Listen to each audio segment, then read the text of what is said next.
ఎందుకు అఘోరి మీద ఇంత కక్ష పెంచుకోవడం జరిగింది వేదాంత్ గారు?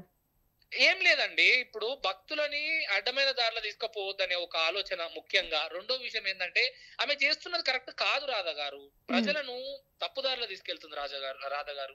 ఎందుకంటే మనం ఎప్పుడు కూడా ఆలయానికి ఎందుకు పోతాము, ఒక రోజు ఉపవాసం ఎందుకు ఉంటాము, దేవుణ్ణి ఎందుకు మొక్కుకుంటాము, ప్రతి దానికి ఒక అద్భుతమైనటువంటి కారణం ఉంటది మన సనాతన ధర్మంలో.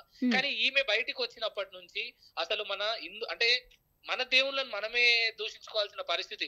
మన డోర్ తీసి ఏమంటది ప్రజలను, నేను ఒక అమ్మవారి తల్లిని అంటది. ఆ కార్ డోర్ లో సిగరెట్ డబ్బా కనబడుతుంది, పెద్ద గోల్ ఫ్లాక్, తర్వాత లోపల ఆల్కహాల్ కనబడుతుంది. మరి ఏ అమ్మవారి తల్లివి స్వీకరిస్తుంది చెప్పు? దేవుళ్ళ పేర్లతోటి ఇంత దారుణంగా చేయడం, మందు తాగకుండా బడ్వేజర్ స్ట్రాంగ్ బీర్లు తాగకుండా కారు నడుపుతుంది.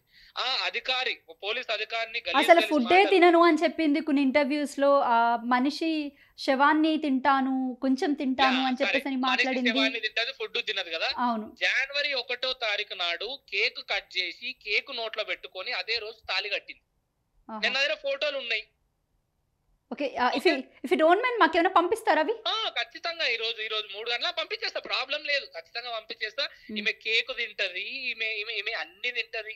కావాలని చెప్పి ప్రజల ముందు మట్టి మీద అన్నం వేసుకొని ఏదో పెద్ద అంటే ఇదే అంటున్నా, ఒక కాలుతోటి పూజలు చేసినట్టు మట్టిలో అన్నం కలుపుకున్న ఇవన్నీ ఏంటంటే ముంగటోళ్ళని వసపరుచుకోవడమే. అది నిజంగా తినిందా? మట్టిలో అన్నం కలుపుకొని తినిందా తను? అరే పైన 2 ముద్దలు తిని చేలు కడుకుంటారు. వీళ్ళ గురించి తెలియదా? వీళ్ళకు పిఆర్ టీం అవసరం లేదు. వీళ్ళ మైండే పెద్ద పిఆర్. ప్రజలను ఎట్లా మోసం చేయాలో చాలా స్పష్టంగా తెలుస్తుంది.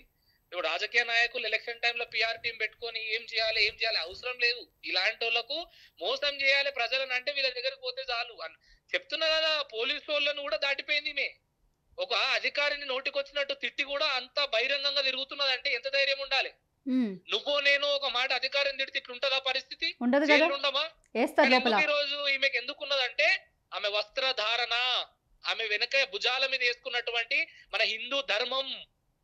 ఇంతకుముందు అడిగారు కదా ఎందుకు ఈమె మీరు ఇంత పడ్డారు, ఇదే కారణం. నేను ఇప్పుడు కూడా చెప్తున్నా, నువ్వు శ్రీనివాస్ గుండి ఏమన్నా చేసుకో, సావు, నేను అడగా.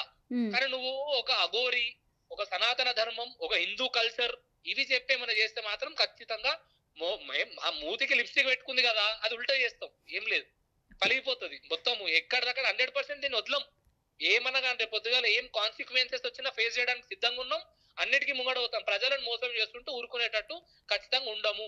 రైట్. ఈ పోరాటంలో నేను కూడా నీకు మా వీడియో త్రూ అంటే మా ఛానల్ త్రూ నేను నీకు సపోర్ట్ చేస్తాను. ఎందుకంటే ఇలాంటి వాళ్ళని బేసిక్గా సమాజంలో తిరగనివ్వకూడదు.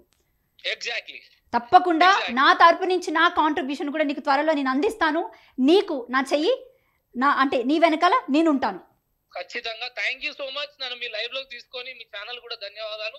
నన్ను లైవ్ లోకి తీసుకొని రోజు మీరు మాట్లాడినందువలన 10 మంది చూసినా 100 మంది చూసినా 5 మంది మారినా కూడా సరిపోతుంది. ఈ రోజు మీడియా ఛానళ్ళు టీఆర్పీ కోసం పనిచేయొద్దు. మీడియా ఛానల్ ఉన్నట్టు చూపించే దాంట్లో ముందున్న న్యాయం ఏంది అన్యాయం ఏంది చూపించే ప్రయత్నం చేయాలని మనసారా కోరుకుంటున్నాం. మీడియా మిత్రులందరికీ కూడా ఈ రోజు ధన్యవాదాలు. ఎందుకంటే ఉదయం రాధా అనే ఒక అమ్మాయి బాధితురాలుగా ముందుకు వచ్చినప్పుడు అన్ని ఛానళ్ళు వచ్చి మైకులు పెట్టినాయి. రాధా గారు థ్యాంక్ యూ సో మచ్. మీకు కూడా రైట్, థ్యాంక్ యూ. కొంచెం నాకు ఆ వీడియోస్ కూడా అంటే ఆ ఎవిడెన్స్ కూడా నాకు పంపించు. మా మిర్రర్ టీవీ తరపున నేను చెప్తున్నాను, వీ విల్ సపోర్ట్ యూ.